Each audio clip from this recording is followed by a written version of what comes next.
오늘 하세나 본문은 욥기 13장 1절에서 10절까지의 말씀입니다. 내가 이 모든 것을 내 눈으로 똑똑히 보고 내 귀로 다 들어서 안다. 너희가 아는 것만큼은 나도 알고 있으니 내가 너희보다 못할 것이 없다. 그러나 나는 전능하신 분께 말씀드리고 싶고 하나님께 내 마음을 다 털어놓고 싶다. 너희는 무식을 거짓말로 때우는 사람들이다. 너희는 모두가 돌팔이 의사나 다름없다. 입이라도 좀 다물고 있으면 너희의 무식이 탄로 나지는 않을 것이다. 너희는 내 항변도 좀 들어보아라.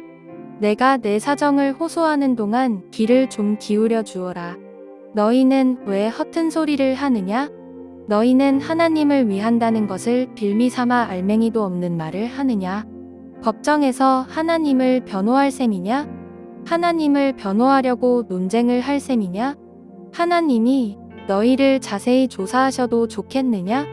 너희가 사람을 속이듯 그렇게 그분을 속일 수 있을 것 같으냐? 거짓말로 나를 고발하면 그분께서 너희의 속마음을 여지없이 폭로하실 것이다. 오늘도 주님의 인도하심이 우리 가운데 있기를 소망합니다.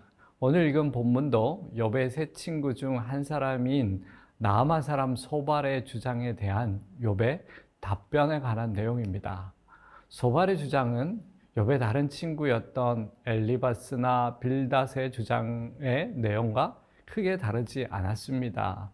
소발 역시도 인과응보론으로 욥의 고난의 원인이 결국 그의 죄에 있음을 주장하고 회개를 촉구했습니다. 그런데 소발의 주장은 다른 두 친구에 비해서 더 독선적이었고 노골적으로 욥을 죄인으로 정죄하고 비난했지요. 소발은 친구인 욥에게 너는 들나귀와 같이 지각이 없기 때문에 하나님에 대해서 바르게 알지 못하고 있다. 그리고 하나님은 인간의 모든 것을 아시고 그에 따라 악인을 심판하신다. 그런 하나님을 향하여 원망하느냐고 욥을 책망했고 욥에게 자기의 죄를 인정하고 겸손하게 회개할 것을 촉구했습니다. 이와 같은 말에 욥은 너무나도 마음이 상했지요.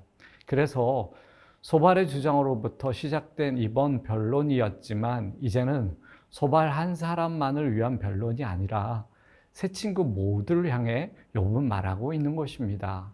즉 친구들의 독선에 대해 욥은 직접적으로 항변하고 자신의 무죄를 주장하고 있었던 것입니다.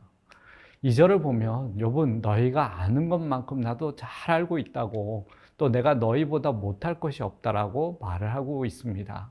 또 4절, 5절을 보면 세 친구들에게 무식을 거짓말로 때우는 사람이라고 말하고 모두 돌팔이 의사나 다름없다고 말하면서 입이라도 좀 다물고 있으면 너의 무식이 탄로나지 않을 것이라고 비판하고 있는 것을 볼 수 있습니다. 친구들에게 얼마나 화가 났으면 이렇게까지 말을 했을까 하는 생각을 하게 됩니다. 그리고 욥은 너무나도 억울해 차라리 하나님께 직접 말하고 자신의 마음을 다 털어놓고 싶다고 말하고 있는 것을 볼 수 있습니다.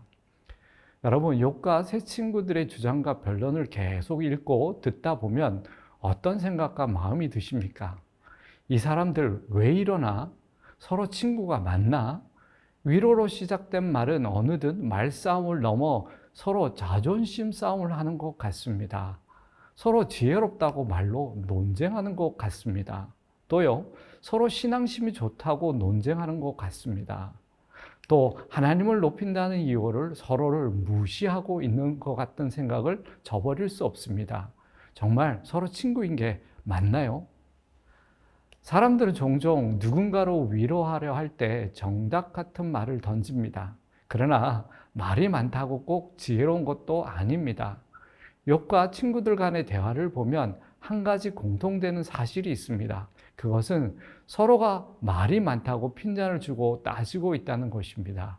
이들은 왜 자신은 말이 많으면서도 상대방에게는 말이 많다고 핀잔을 주고 따지는 것일까요? 전도서 10장 14절을 보면 우매한 자는 말을 많이 한다라고 말하고 있습니다. 여러분, 말이 많다고 꼭 그가 지식이 많다는 것을 말해주는 것이 아닙니다. 오히려 그 반대일 경우도 많습니다. 그 지혜가 없는 어리석은 자라는 것을 말해주는 것입니다.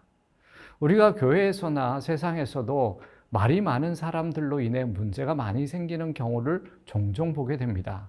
물론 그들도 도움을 주기 위해 말을 많이 했는지 모르겠지만 결국은 도움을 주기보다는 어려움을 주게 되는 경우가 많음을 우리는 경험하게 됩니다.